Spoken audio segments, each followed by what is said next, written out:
Today we are talking about the biggest mistakes that I think I made with my business, my clothing line that I had for about 7 years that I closed down about a year and a half ago. So I've had a lot of time to reflect. These are the top mistakes that I think I made looking back, and I am sharing them today in the hopes that you can avoid them. So let's get into it.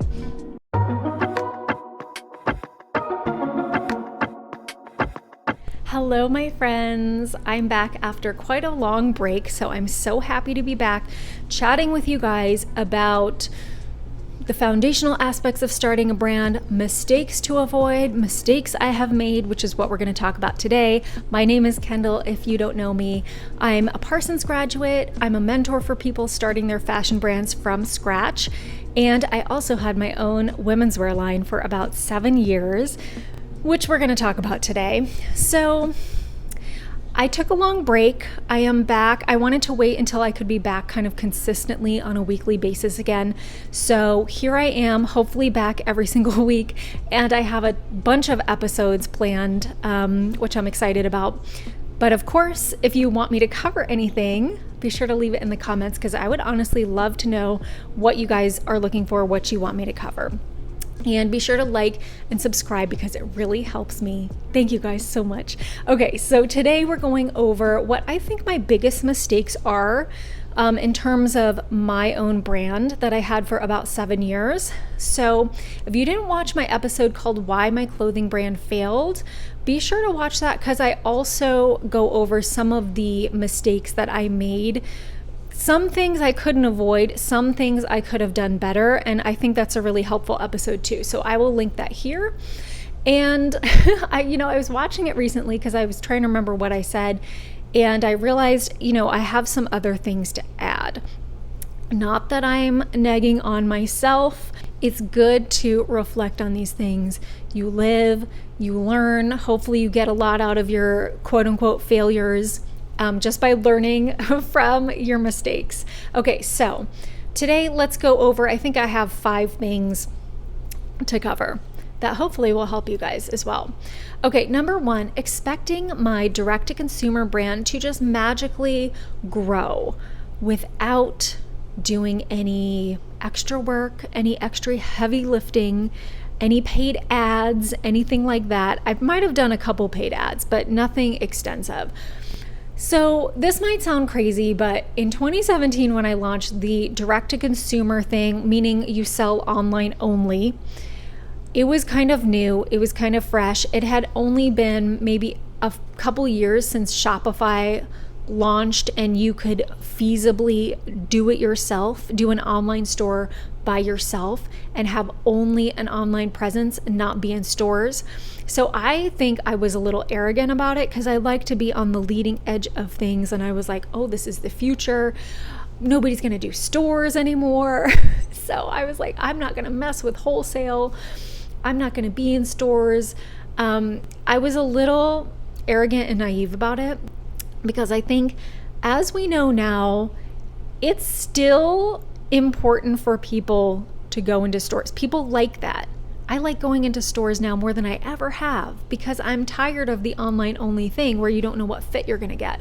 But anyway, I think I didn't realize or didn't want to acknowledge that if I wasn't going to be in stores where people will just naturally come in and see your stuff, there's no other way for them to know about you. So, I was on Instagram. That's pretty much the only thing I did.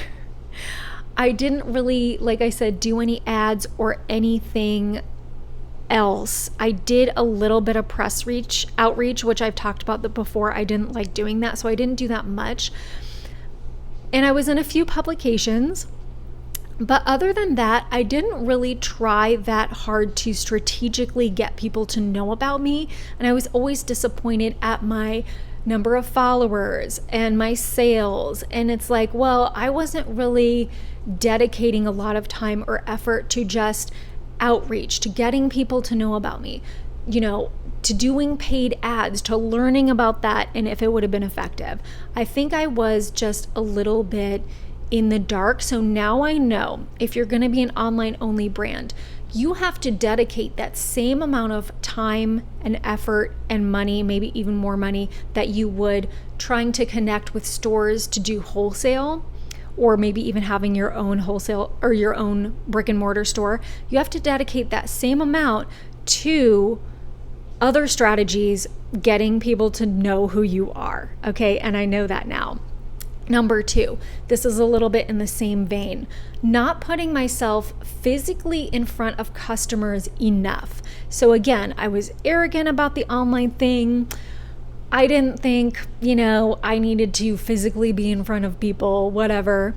I lived in Redwood City, California, which is in the Bay Area. Absolutely amazing place. I swear to God, one of the best places on earth. There wasn't really a fashion community happening there. I think there's like one clothing store in the town, but people, they have a lot of money there. They are interested in fashion. There was the mall. There were places people shopped. But for some reason, I was like, no, this is not the place for me to like be in front of customers.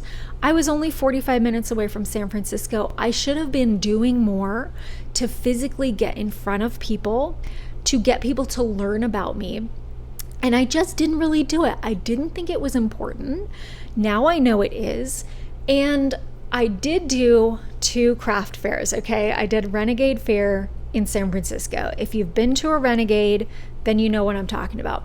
Renegade turned out to not really be ideal for my brand because I think Renegade customers, there's a lot of like little lower price things. There's a lot of jewelry there. There's a lot of cards. There's a lot of knickknacks and pottery and stuff like that. Little lower price things. There were only a few clothing brands, and higher priced brands like myself didn't do that well. And I kind of had a bad attitude about it. I did it twice, never did it again, never thought about doing it again.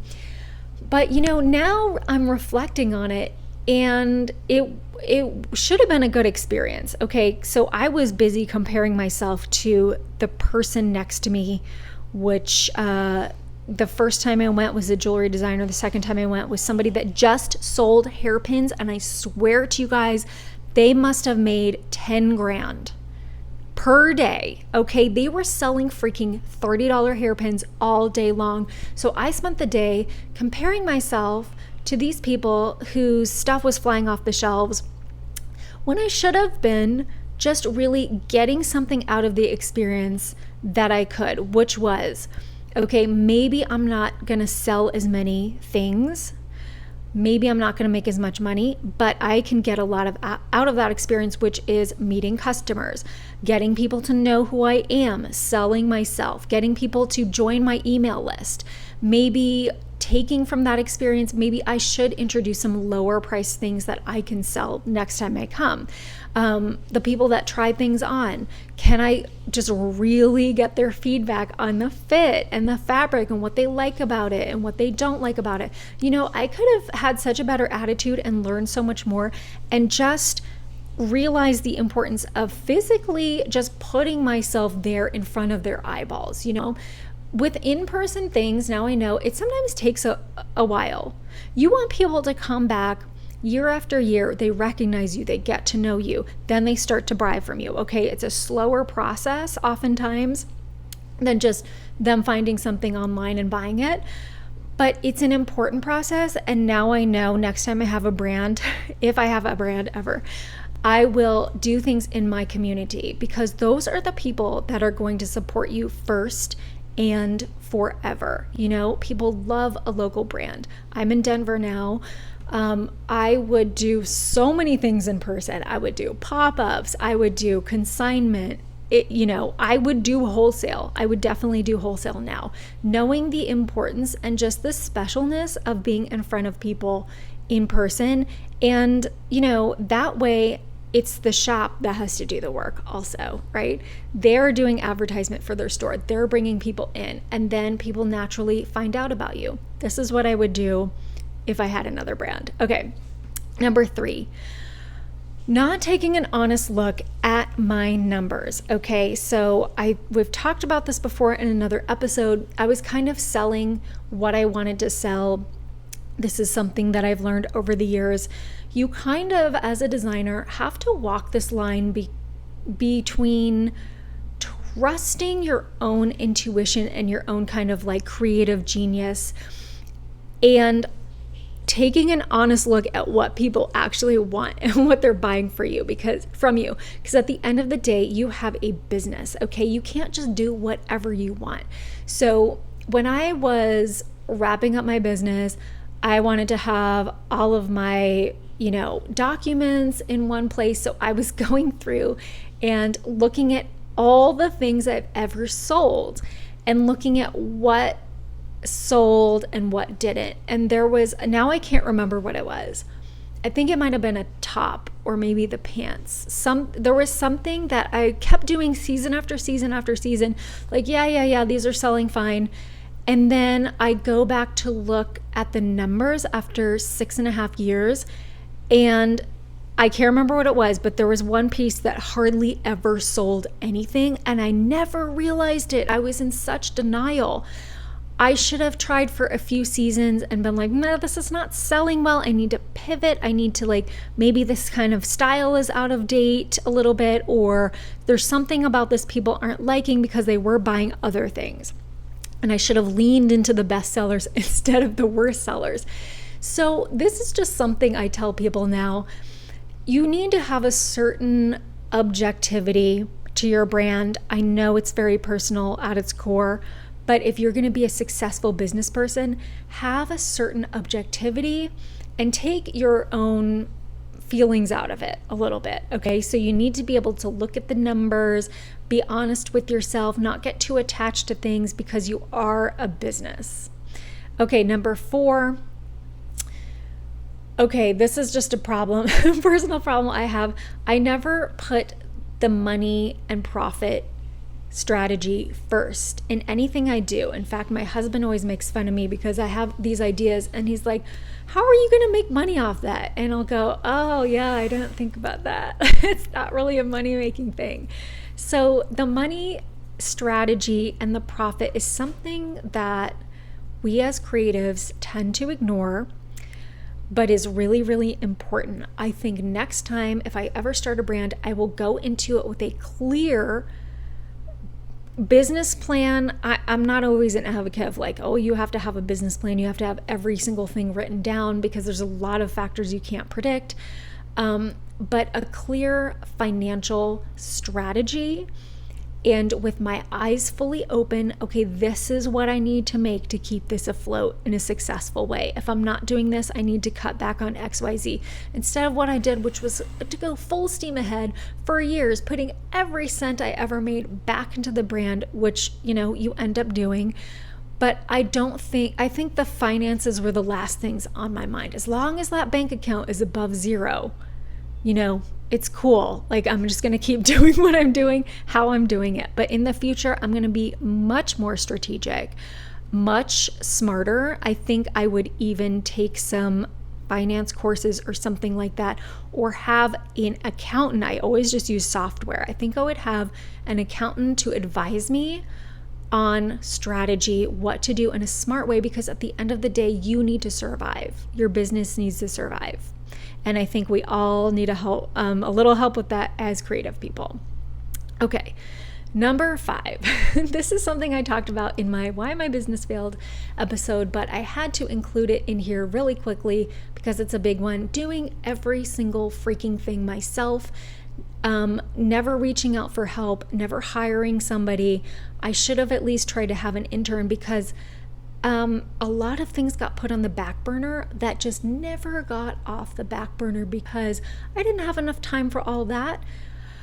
But I did learn a lot by doing everything myself. I certainly gained experience, but if I had it to do over, or if I have a brand again, I would go into it being like, honestly, this is something that's not going to get done, and I'm going to hire someone, or I'm going to outsource this thing because I need this to get done, and it's not going to because I only have so much time in the day. So I think to sum all of this up, I would say more honest. I would be more honest with myself. I would be more strategic.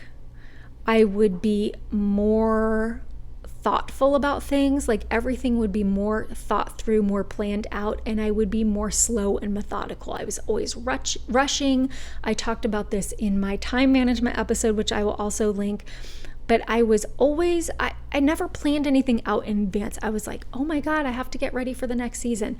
Now I would plan things out. I would have my yearly calendar, which I would work backwards, and I would just be so slow and methodical and strategic. And I hope that this helps you guys. I hope you got something out of it. Be sure to like and subscribe and leave your comments down below, because I would love to know what you thought about this episode. I would love to hear, mistakes that you guys have made, that you've reflected on, what you learn. And I will see you guys in my next episode. Thank you so much.